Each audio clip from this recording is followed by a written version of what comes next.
We're in a series right now that is going all through the life of Elisha, just different stories from the life of Elisha. And so I'm going to start with something today I think you may be a little bit familiar with. I think you may be a little bit familiar with the phrase the Goldilocks zone. The Goldilocks zone or the habitable zone. I've been practicing, habitable is hard to say, so I've been practicing that all week. But the Goldilocks zone, the whole idea of it is it's the distance from a star that allows liquid water to exist. And liquid water is a big deal because liquid water is needed for any kind of life on a planet to exist. If it's too hot, the water boils away, and if it's too cold, it freezes. Right, yeah, you're on the same page as me. Good news for us, planet Earth is in this Goldilocks zone. It isn't too hot, it's not too cold, it's just right. So because some of you got that right because you may not have paid attention in science class, but you know about Goldilocks and the Three Bears, so you at least know that. But this is the perfect zone to sustain life. Today, I want to talk about a different zone where unusual things can happen, and I'm going to call it, I just made this up, the miracle zone. This is the miracle zone. Now, some of you, as soon as you hear the word miracle, you're skeptical. A little bit skeptical about the whole idea of miracles and everything. Today, I'm talking about this zone where it is that positions us for supernatural work. And if you're skeptical, you should be. You should be skeptical. Because the reason that a miracle, you should be skeptical about it is because a miracle isn't just unusual. A miracle, it's more than that. A miracle, like, it isn't just unusual. It's like if your teenager does the dishes without being asked. Like, you might think that's a miracle. But that isn't a miracle. That's just unusual. If they clean their room without being asked, like that's just unusual. Because a miracle isn't just unusual, it's impossible. And that's why you should be a little bit skeptical about it. It's impossible. It's a temporary reversal in the laws of nature or suspension in the laws of nature. And yet, despite that, Christians believe that miracles are actually possible. We actually believe that. And not only do we believe that miracles are possible, there's actually a couple of miracles we believe are essential to believe in for being a Christian, ever since Christianity started. With the life of Jesus, I mean, Christians have believed that miracles are possible and miracles are fundamental to the Christian faith. But what most of us really want to know is, okay, how do I get one? How do I get a miracle? And that's totally a legitimate question. Even if it's not for yourself, maybe it's just someone in your life you care a lot about, a loved one, family, friends, like how do I get me one? How do I get a miracle? Problem with that is there is no formula. Like whatever book, if someone tries to sell you a book with some kind of a formula to get a miracle, you can just save your money because there is no formula to getting some kind of a miracle because miracles are at God's discretion to further his purposes in the world. And so there's no special thing, and this should actually be somewhat comforting for you and me. That there's a God out there who's perfectly loving, who's good, who knows the bigger picture, and is willing to say no to us sometimes. And we can trust him in that way, and that should be comforting. The Bible also underscores that while there is no formula, there is a posture. And this is what we're talking about today. There's a posture that you and I can take that puts us in the miracle zone. If we're talking about, okay, how do we get in this miracle zone? How do we get in this zone for unusual, for divine things to happen to us and through us in our lives? What is it that puts us in the miracle zone? Well, the Bible over and over and over again underscores that there's this posture of submission and obedience and surrender that puts us in the miracle zone. And the reason it puts us in the miracle zone is because of what I already said. Miracles are at God's discretion to further God's purposes. In other words, when we're surrendered to God, it puts us in sync with his purposes. And when we're in sync with his purposes, well then, we're more likely to experience his divine work because he's doing his supernatural work to further his purposes in the world. So I'm going to spoil the story we're talking about today a little bit, and then I'm going to tell you why I'm spoiling the story. The story we're talking about is about this guy named Naaman. Naaman, he's this like military leader who goes to the prophet Elisha wanting a miracle in his life. And Elisha asks him to do something that's way beneath his dignity, way beneath his status and position, and he doesn't want to do it. eventually some servants, just some people around him, kind of talk him into doing it. And he does it even though he doesn't want to, and experiences this miracle in his life. And the reason I spoil this story for you is because of this principle. You have no idea what hangs in the balance of your decision to submit to and follow Jesus. You think you do. Like a lot of us, we think we're fortune tellers. We think we know what's going to happen, but you have no idea what is on the other side of your decision to follow and submit to Jesus. And so a lot of the time we think of this in options, option A, option B. We're thinking about that all the time, and saying yes positions us for something we may not even be aware of, we might not be expecting. We don't know what's on the other side. It positions us for the unexplainable, perhaps even the supernatural. It puts us in the miracle zone. So if you're wrestling right now, like if you're listening to this and you're here today and you're debating something, there's some kind of like tension in your heart and you're wrestling through that and you're struggling a little bit and you're thinking through, like maybe it even has a moral edge to it, and you're thinking through like option A, option B, how do I do this? I don't know where you're living with tension right now. A posture of surrender, it puts you in that miracle zone. You aren't just choosing between two options. You're choosing a posture. And I think this is where some of us, we miss this. We're thinking through like option A and option B, but if it has a moral edge to it, then it's more than just those two options. It's a posture. It's this posture of either independence, saying, God, I got this. Like inviting God actually, God, why don't you sit this one out? Or this posture of submission, this posture of obedience, inviting God to actually be part of this. And here's what I know about most of you. Most of you have been at a point in your life where you've gone, you got this. And then you didn't got that.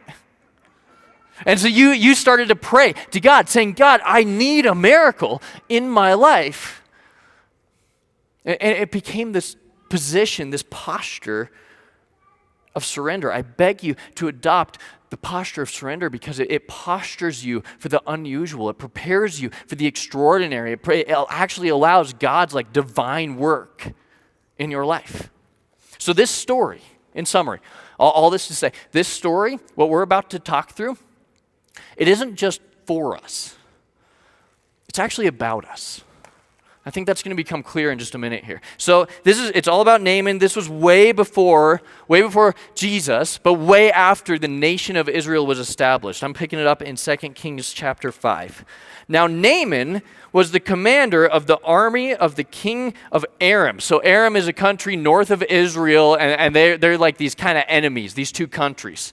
He was a great man, or in other words, everyone knew who Naaman was. Not everyone in the country of Aram, and everyone south in the country of Israel, as we'll discover, knows who Naaman is. He was a great man in the sight of his master, the king, and highly regarded, because through him, the Lord had given victory to Aram. Aram was a superpower at this point in their region of the country. They were the military big dogs here. He was a valiant soldier, but he had a problem. He had leprosy, which in that day was like a long death sentence. It was this horrible, horrible thing to get. It involved these unsightly sores. They would usually eventually lose their eyesight. They would lose feeling in their fingers and their toes and their extremities, and consequently would eventually lose their extremities. But to make it even worse, they became outcasts in society. They were alienated from everyone else because everyone else, this is highly contagious. Everyone else is terrified to be around them. And so everyone else doesn't want their family, their friends, pushes them out of society, and they end up having to just deal with it all completely on their own, away from anyone else. Fortunately for Naaman, his wife had a slave girl who knew about Elisha the prophet. Aram and Israel at this point had a treaty, but there were constant border skirmishes. And so at some point along the way, a border skirmish happens. They capture this little girl, and this little girl ends up serving in the house of Naaman. So this little girl, this slave girl, tells Naaman's wife in verse 3, she says this, "If only my master, Naaman, would see the prophet who is in Samaria down in Israel." Then he would cure him of his leprosy. So Naaman's wife hears this and goes to Naaman and is like, hey, there's this guy down in Israel who we think may actually be able to help you. Some kind of miracle worker, some kind of magic person is able to work some healing. So then Naaman hears this and he goes to his boss, the king, Ben-Hadad of Aram, and tells him hey, I think there may be a shot here. We should try and go after this. And King Ben-Hadad, his king, is like, oh, well, you should absolutely go for this then. I mean, Naaman, you're a national treasure. You're so valuable to us, Naaman. And so the king, something gets lost in translation. Elisha the prophet gets taken out, and he writes this letter to the king of Israel, King Joram. The king, he writes this letter, and he loads up a bunch of gold and silver and a bunch of clothes, because clothes were really expensive back then, and miracles are expensive, they assume. And he writes this letter to the king, and we actually have a copy of this letter in verse 6. With this letter addressed to King Joram, I'm sending my servant Naaman to you so that you, the king, may cure him of his leprosy. So Naaman goes down with this letter, with a bunch of gold, silver, clothes, wagons, soldiers, and everything, and gets an audience with the king. The king of Israel, he reads this letter, and then the text actually says he tears his robes, which is this term to describe mourning and anguish in his life. And so he's horrified. He's freaking out a little bit because he's like, oh no, does King Ben-Hadad, the king of Aram, does he think I'm a god? That I can just heal and cure leprosy? He knows I can't do it. And then he's like, I know what's happening. He's sending Naaman down here, and he knows I'm not going to be able to cure him. He knows I'm not going to be able to do anything, so he knows I'm going to say no, and then he's going to use that as an excuse to break the treaty and attack us and come into our borders. So he's freaking out. He's panicking. Meanwhile, there's a messenger in the back that actually kind of knows what's going on and slips out the back and goes down to this little village and goes to Elisha and tells Elisha what's going on. And Elisha sends him back and says, send Naaman to me. The king's trying to figure out what's going on. He hears this message, and he goes then to Naaman and says, you got the wrong guy. You got to go to the right guy. You got to go to Elisha. And he sends Naaman to Elisha the prophet. Now you got to get this picture. So Elisha lives in this little village. Naaman is surrounded by soldiers, surrounded by wagons, surrounded by horses, chariots, and he's like the commander of the army of Aram, and there's border skirmishes going on, and this village is close to the border. So everyone kind of sees this dust cloud with a bunch of soldiers and the military general coming, and they're like, the Arameans are coming, the Arameans are coming, everyone hide, everyone get in. And so the women and children, they go and hide. There isn't anyone in the street.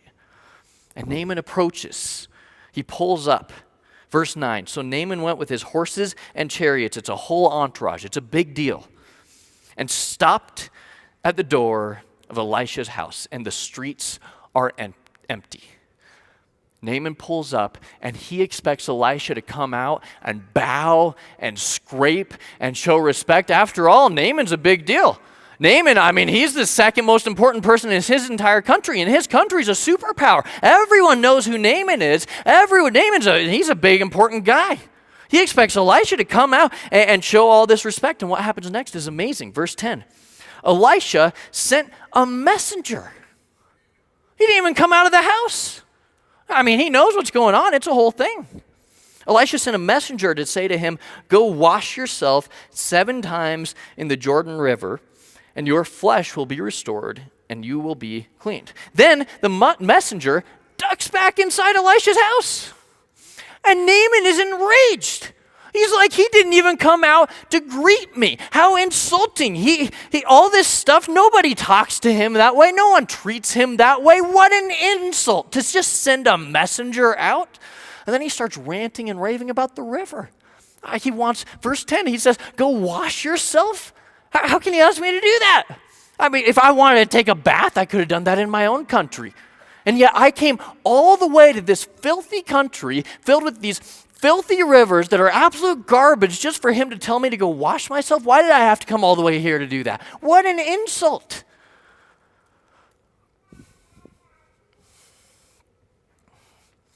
He starts ranting and raving. He says, I thought he would surely come out to me and stand and call on the name of the Lord his God, wave his hand over the spot and cure me of my leprosy. He was expecting some kind of elaborate ceremony, like get 1,000 sheep, get the oxen, get the singers, do this whole thing. And then he thought at the end of the ceremony, Elisha would come out, wave his hands over him, and he would be cured of leprosy.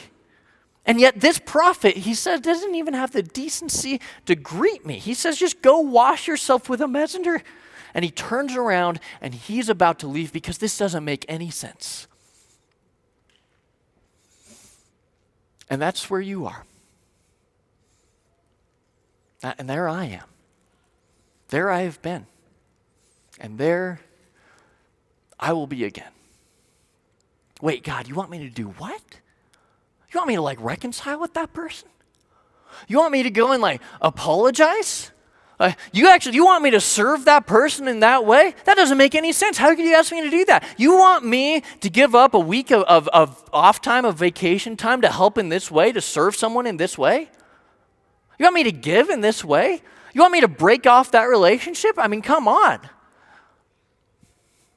That doesn't make any sense. And no, there's no guarantee. And yes, it'll cost you. Nobody will understand. What are you wrestling with right now? What debate are you dealing with in your heart that has this moral edge to it? I remember one of the times I struggled with this. I was a freshman in college. And I had so many classes I was taking. I had tests left and right. I was incredibly stressed out with all these different assignments. And at one point, I'm taking this class, kind of learning about children's ministry, actually. And the professor is like, you should actually go into this church and teach these kids in children's ministry. And I'm like, do you realize how many tests I have? Do you realize how much I'm trying to do? And so I talked to my friend Jarrett about it. I'm like, Jarrett, can you believe he wants us to do this? And he's like, yeah, I think we should do it. I think we should do it. I think we'd learn a lot. I think we could actually make an impact in the life of these kids. I'm like, well, what are we going to talk about? I think we should share something from the Bible. Okay, sounds reasonable. What from the Bible? Maybe we should share the gospel with them. Okay, that's a good idea. I like that. Jarrett, they're kids. Don't you realize they have no attention span? Yeah, it's going to have to be pretty good. We're going to have to do a good job. Okay, I think God wants us to do this. And we went and did it, and it was amazing the kinds of questions kids ask that actually get to the heart of the issue, that actually get to the things, the real questions of life, the things that actually matter. The things about Jesus and what Jesus does for us and how following Jesus can change our entire lives, even now and then into all of eternity. And it helped me to see how we can impact the next generation in such a powerful way and make lasting change in the next generation. And God used that in my life and hopefully in theirs to help me actually see him more clearly.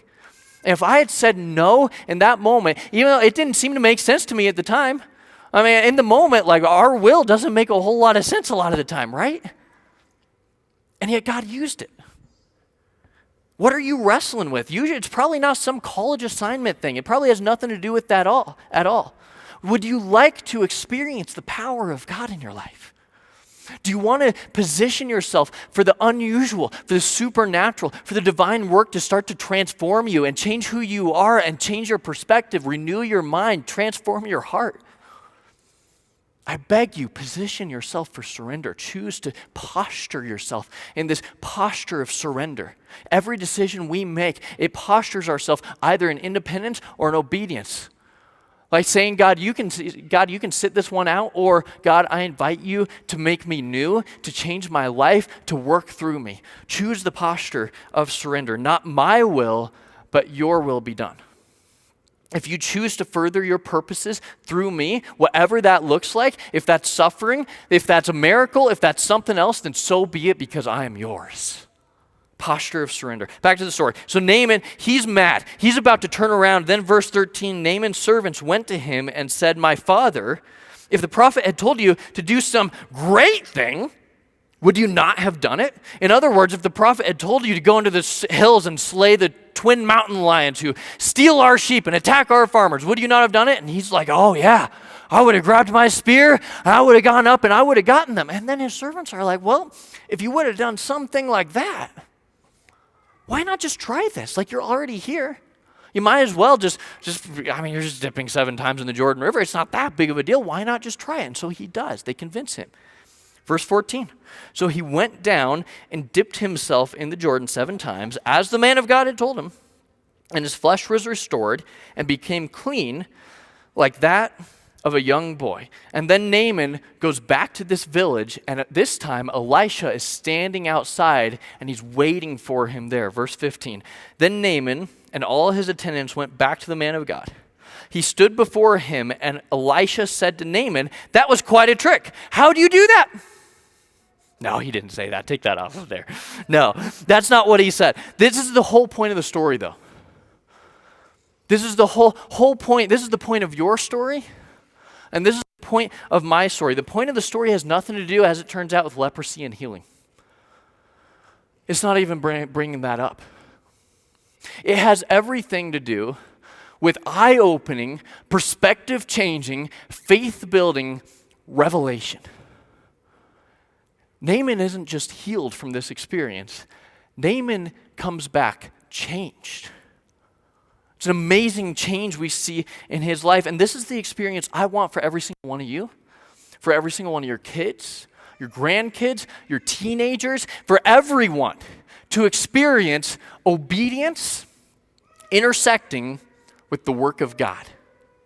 That's when so much transformation can happen.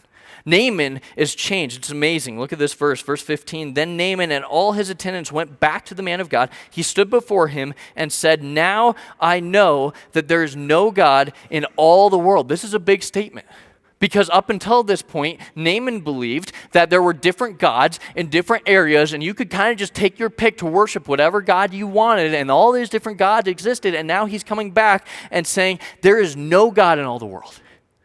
That's some big change. Except in Israel. And then he offers Elisha this gift, and Elisha's like, no, he refuses it. That's actually why Elisha didn't go out in the first place, because he didn't want Naaman thinking that this was some magic that he was performing. He didn't want Naaman thinking that there was something special about Elisha. He didn't want Naaman thinking that there's some formula to this miracle. He wanted Naaman to know it was God. And only God who can do that kind of thing. So Elisha, he stays in the house so that Naaman knows the God who's behind it, and he refuses to take anything. And then Naaman, this is so cool, Naaman comes back and asks Elisha for something. Verse 17, he says, if you will not, said Naaman, please let me, your servant, be given as much dirt, he asked for dirt, as much earth as a pair of mules can carry, which is a good bit of dirt. Why does he want this? Well, he tells us, for your servant will never again make burnt offerings and sacrifices to any other god but the Lord. No talk of leprosy, no talk of healing. Instead, he comes back and he asks for dirt. Why does he do that? Well, in his day, it was believed that the way you worshiped a god is you could only worship a god over the territory over which they ruled. So his perspective was like this: my God rules over my dirt, your God rules over your dirt, you got better dirt. So he grabs the dirt. He wants to take dirt with him, but don't miss the point of this. He wanted to take dirt back to Damascus so that he could worship the God of Israel, because he believed then the God of Israel is the most superior God, the only God really I can worship. I'm going to worship him the rest of my life. He is the one true God. So I'm going to take this dirt back with me so that for the rest of my life I can be worshiping and sacrificing to this God. Surrender, obedience, submission. That's the posture. It positions you to further God's purposes in the world, which may entail a miracle, but it always entails God's faithfulness. And it always entails some kind of God's work in your life. You want to position yourself for something unusual, something unexpected, something unique and supernatural and life-changing? choose the posture of surrender. Pick the posture of surrender so that you are ready when God is working in your world. So, what are you wrestling with? What is it that you're debating in your heart right now? What's the tension that's there? I don't know what that is for you. That could be all different kinds of things. But let me put this a different way. When you're through with this, when you're struggling, but you are done with the struggle later on, what story do you want to tell? What story do you want to have at the end? A story of independence, of saying, I got this, and then you didn't got this? Or a story of posturing yourself for God's work in your life? With your kids, with your marriage, with your job, with your finances, with every area of your life, what story do you want to tell? What line do you want to have describing that journey and that struggle that you went on? Pick it now. And pick the posture of obedience and submission and surrender. God, we come before you, and God, we want your work in our life. We want you to transform us and move within us and move through us. We know you can do things, and we have no idea what hangs in the balance of this decision. We don't know what's on the other side of this, God, but whatever your will is, not ours be done, we choose to trust in you because we're yours. And if that means suffering, if that means difficulties, if that means struggles, then so be it. If that means a miracle, so be it. Whatever that means, God, we choose to trust in you. We surrender our lives to you. We thank you that you are so good that we can actually trust you with that. May we constantly be posturing ourselves for your work with our submission, our humility, our obedience. We trust you with that. God, we pray this in your name. Amen.